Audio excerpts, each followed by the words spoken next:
Tambalan na!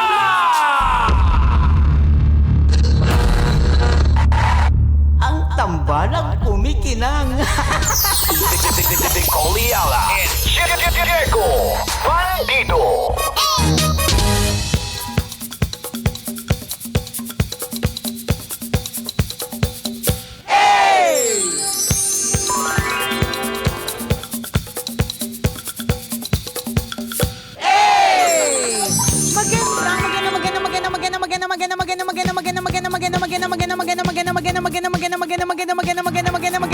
Magandang tanghali.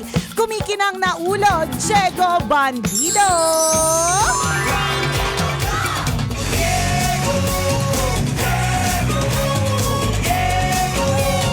Go, Diego, go!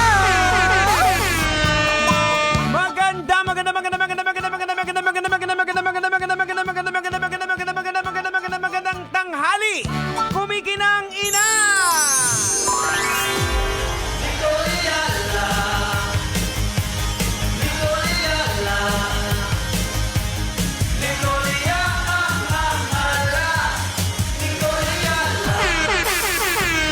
Dear Nicole Ayala and Diego Bandido.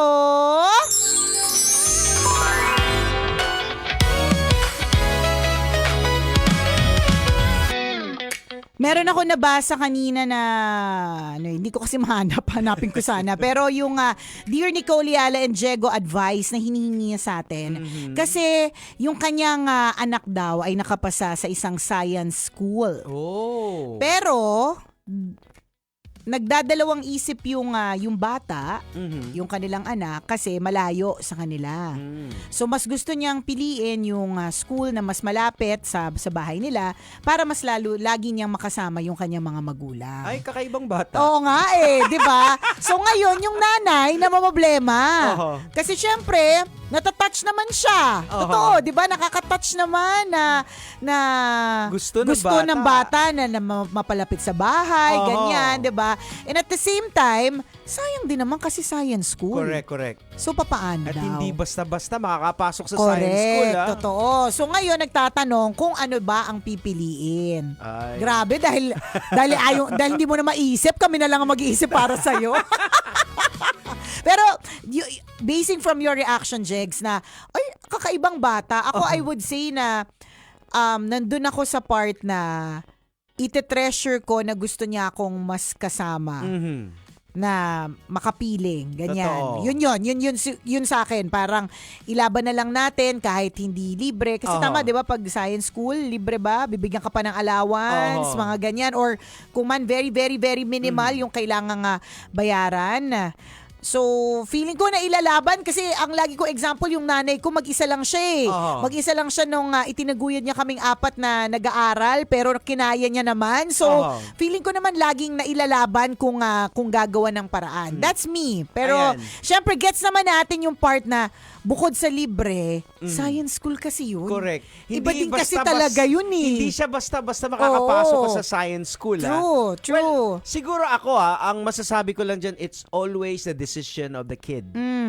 It's not about the parents Kasi, siguro kaya naman Jegs, hindi siya totally doon sa bata. Kasi yung parents pa rin naman yung magde-decide kung saan siya ilalagay. Pero kailangan mo i-rationalize. Pero kailangan, bakit? gusto niya. Oo. Kasi ayaw naman natin na sumunod ngayong bata. 'Di ba? Marami din tayo naririnig na ganyan. Ito yung kursong kunin mo.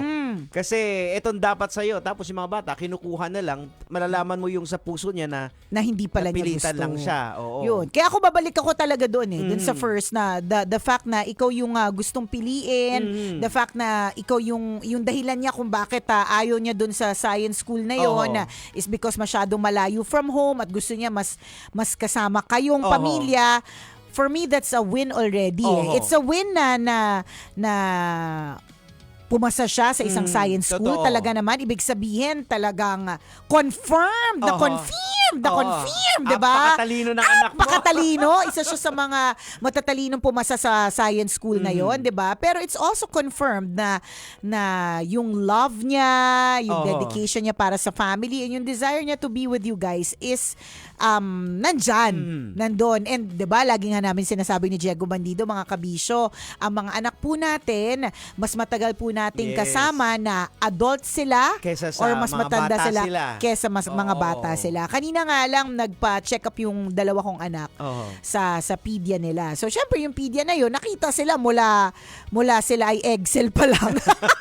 Mula sila ay bagong panganak hanggang ngayon na malaki na sila, no. So nakita niya na si Princess 13 years old na, tapos nakita niya si Prince na 7 pero lumalaki niya. Binitawan niya lang, sinabi niya lang talaga kanina was enjoyin nyo na yan, no? Referring to Prince. Kasi to laki na, si Princess, diba? Diba? Pero baby pa rin namin. Pero ang sinasabi niya is, enjoyin nyo na, Yun lang. Wala naman siyang karagdagang sinabi pa after that. Pero yung sinabi niyang statement na yun, napakaraming sinasabi. Correct. Diba? Ang daming meaning. Ang daming meaning nung sinabi, enjoyin nyo na yan, no? Ganon. So, kasi yun yung mga edad, yung correct. kay Prince ngayon, kay Pata na talagang clingy-clingy. Minsan nga hindi pa kasi nagsa-start na ni Prince na ma-enjoy yung pagtulog na hindi ako kasama. alam mo yung ganyang edad, yan yung may iwang core memory sa atin. Kasi like ganyang edad din dati si Justin, yung anak namin, yung alam ba, nag-i-school, mag-nursery, pagdating sa bahay, yung hahanapin ka. Correct. Ikaw yung hahanapin. Yung parang mabalisan na sa pag wala ka. Ngayon, hindi mo alam kung nandyan na Ngayon, asan Nandyan ba siya? Di mo alam kung nandyan na kasi maaaring hindi dumating, hindi ka hinanap or nakatago lang. Ganon, di ba? So, hindi namin alam kung ano yung eksaktong ang mga science school ay high school, di ba? Tama ba? Nag-start? Yun. So, medyo bata pa ito. Ikaw yung tatanungin. Ako, I would still go for di kung gusto ng bata na mas makasama kayo at maghanap kayo ng somewhere near that. I'm sure kung matalino naman yung anak mo, magmamanifest yan in many other ways kahit hindi muna sa science school. Hindi naman porke wala ka sa science school, ibig sabihin hindi ka matalino or hindi ka mag-excel or hindi ka makakakuha ng magandang trabaho. Ako siguro ang unang gagawin ko, ipapaintindi ko muna sa kanya kasi blessing to yung pagkapasa mo, dapat lang kasi ma-communicate mo yun kasi mga bata nag-ooperate sila through emotions, ayaw nilang mapahiwalay sa magulang, so ikaw ang magpapaintindi, bibigay mo yung pros logic, na eto na, hindi naman tayo mapapalayo, andyan namang magkikita naman din tayo. Basta siguro kung para ma-convince mo siya. Pero hindi yung pinipilit. Correct. Pero para ma-convince, dapat medyo planchado yung mga gagawin. Kasi feeling ko, kaya siya ganyan na hesitant. Kasi nararamdaman niya yung layo. Nararamdaman niyang hindi kayo makakapunta agad. Ganyan. Feeling ko, Jeg, sa kanila, alam niya yung dynamics ng pamilya. Na pag malayo, hindi nakakapunta. Correct. O kaya meron pa masahing kaakibat, di ba? Yung mga ganun, feeling ko advance na mag-isip yung anak mo Tama, oo. Pero tama yun. So dapat nakita niya lang. Ipaintindi. Parang yun yung naalala ko palagi dito sa si Chris Chuper, di ba? Nung gumawa siya ng isang napakalaking decision sa buhay, nilista niya yung pros and cons. So magandang batayan din yan. Titingnan mo kung saan ba talaga, dito ako kasi ito yung mas lamang. O parang pagsakto lang, then pwede ka nang mag-toss coin. Toss coin na lang. O kaya tanong ng mga kaibigan. Ayan, oo. And feeling ko, ako usually kapag halimbawa mga ganyan decision making, para sa akin kapag smooth sailing, lagi, o kaya parang free-flowing lang siya, parang hindi mabigat, hindi palagay ko parang yun dun tayo. Totoo naman. Although minsan may mga bagay-bagay din ako mga nilalaban na kahit alam kong parang una palang hirap na, pero tamang desisyon din naman yun. O diba, hindi nakatulong. Ano ba talaga? Yung isang ni Goliala, nagsasalita na sa utak niya. Biglang tinabing Hindi! Hindi, ganun kasi, siya kagulo. Sorry, pasensya, magulo talaga yung utak ko. Hindi, pero madami kasing beses sa buhay ko na pagka, limbawa, free-flowing yung isang bagay. Yung bang, hindi siya mabigat, lahat ng resources, paldo, pinoprovide tapos walang traffic, yung mga ganong, pero ibig sabihin, yun yung right path. Ilang beses na nangyari sa amin yun eh. Pero meron din ako mga inilalaban talaga na hindi maayos. Pero right path din naman. Nasa maayos naman. Kasi kung minsan may conviction na tinatawag na parang, eto pero may gusto kang gawin. Subukan mo. Pag hindi talaga binigay, ibig sabihin, doon ka. So, mga ganun. Mga ganyang bagay. Pagdadasalan talaga natin. Yung gift of discernment talaga, pinagdadasal yan eh. Ano ibig sabihin ng gift of discernment? Yung dinediscern, yung makapag-isip, desisyon ng tama, ng ayon. Hindi naman natin talaga alam. Lagi naman po lahat po ng choices natin ay may consequence. Oo. Parang ano lang din, parang yung sa motor, di ba na nakwento ko sa'yo na dati ready na lahat, na-approve na, may maliit na kami na pang-down. Tapos, meron ka ng helmet. May helmet na, may cover na ng motor. Correct. Nauna yung helmet actually. Helmet, cover ng motor, bago yung motor. So pagdating namin doon, biglang nag-iba yung usapan. So sabi na, hindi talaga free Mabigat, flow, hindi talaga ano to ni Lord. Pwede naming ilaban, pero sabi ko, mukhang hindi to eh. So hinayaan namin na then ilang buwan nang lumipas, then sumakto yung nagkaroon ng krisis. So nag-compute kami, kung magsasakyan ako araw-araw, parang na rin tayo ng bagong motor. Why not? Maghulog na lang sa motor. Oo, yun. At yun yung mas perfect time. Ayan, oo. Diba? So yung ganyan. So do it as a family na kayo ay maglilista. Pwede ding mag-compute. Total, yung anak mo naman matalino. So, isa pa yan. Di naman kaya use some AI tools, diba? Kung paano yung computation, diba? Computation na magkano ang magagastos. Yung mga ganyan ba? Ano matitipid? Diba? Kasi pwede yan. Kunyari, hindi man kayo nakakagastos, let's say, sa tuition. So, yung matitipid mo doon, pwede yung gamitin lagi for bonding moments. Yan. Mga ganon. So, it's a decision within the family, hindi sa amin. Actually, iba-iba tayo eh. Hindi nagkakalayo yung sitwasyon namin ngayon sa family ngayon dyan. Bakit? Kasi yung anak ko, 'di ba, nag-try out sa school. So may school na nag-offer ng scholarship. Tapos syempre mapapalayo siya sa amin kasi parang may dorm, may gano'n. Sabi ko, ilang percent bang dyan? Sabi, hindi pa sinasabi. Ilang percent ang discount? Oo. Sabi, hindi pa sinasabi, pwedeng 100, pwedeng 50. Sabi ko, alamin mo muna, then magko-compute tayo. Tama. Kahit sabihin natin 50%, tapos kung mas mahal pa yung gastos mo, syempre, yung allowance mo lahat. Correct. Wag na. Dito ka na lang sa amin. So sabi ko, ganito ang gawin natin. Pag 100% yan, go tayo dyan, kahit mapalayo ka sa amin. Pag 50% na medyo hindi tayo gagastos, go. Pero kung mas malaki yung gastos natin sa 50% na yan, back to basic ka. Back to basic. Dito ka sa back to barracks. Dito ka sa barracks. So ganun. So magkaroon kayo ng proper computation, maging logical kayo about it.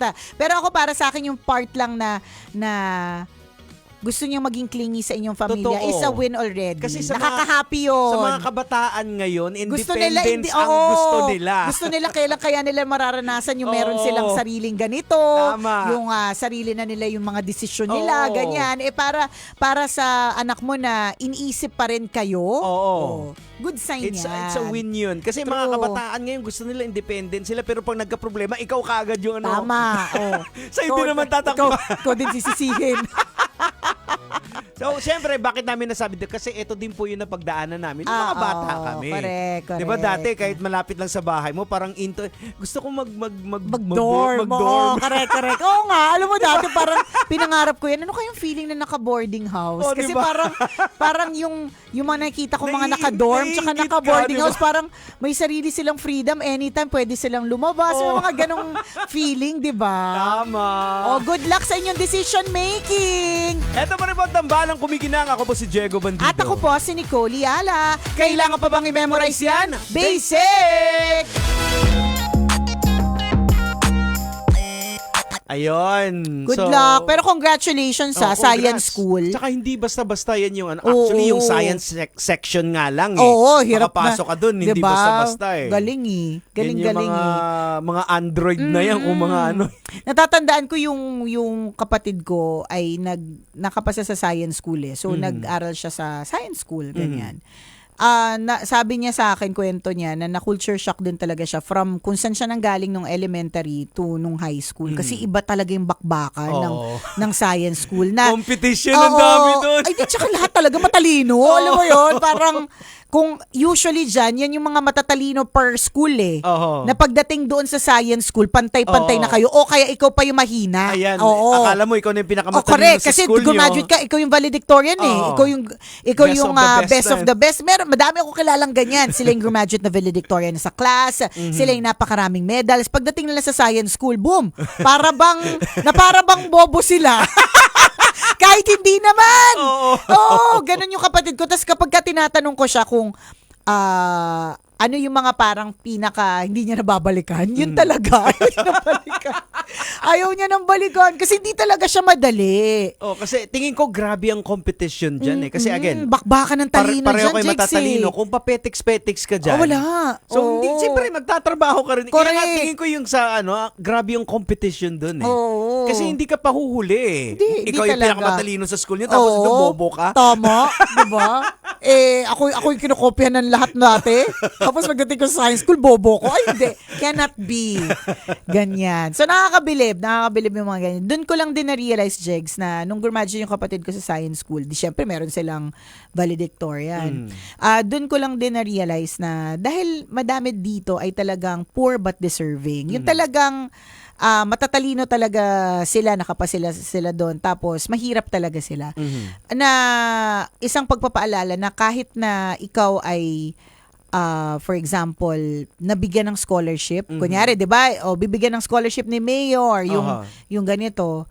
Hindi pa rin siya based on experience hindi pa rin siya naitatawid kung walang pang tustos ng Correct. daily. Oo. Kasi hindi po enough na babayaran yung tuition mo. Oo, siyempre yung Kasi allowance, araw-araw pagkain, nakakainin, ganun. Kaya may mga iba na, this is a true story na kahit na pwede pa silang mag-college, hindi na lang, kahit na nag-science school sila tapos sila yung graduate na best of their class, bumalik pa rin sila sa dahil anak sila ng karpentero, nagkarpentero na lang din ulit. Ganun. Ayan. Yun yung malungkot. Kaya, naalala ko lang siya ulit, kaya just in case, merong mga staff ni mayor o kaya mga tauhan ni mayor, 'di ba? Paalala lang po na kapag kung hindi nyo pa ginagawa, baka naman ginagawa nyo na. So just in case hindi pa, na pag nagbigay po kayo ng full scholarship, Isama nyo full, na yung isama nyo dorm. yung dorm. Isama nyo yung daily expenses. Kasi yun yung pwedeng magpatigil sa isang tao eh. Correct. Yung kanyang daily na galaw, kailangan kasama talaga siya. Yung maayos na allowance. Kung hindi nyo pa ginagawa, kung ginagawa nyo na, edi very good. Oo. Diba? Okay, shoutout lang natin syempre yung bisita natin. Ay, naman. Si Michelle. Si Michelle, kanina nandun siya sa office. Sabi niya nga, Na-realize malapit niya. na daw, papunta pa sa parlor na daw yung office mo eh. Hindi, na-realize namin kanina, niya pala, na bakit dalawa lang kami doon, parang 12 yung tao. Alakas sa boses namin parehas. Shout out, husgahan na ba namin yung sticky, mango sticky rice? Oh, let's go. Nice to see you again, Michelle. Ayan. O siya, kami po exit muna, mamaya tayo ulit bonding, kwento na may wagang Burnay! Bye! Metro's #1 Love Radio. Basic!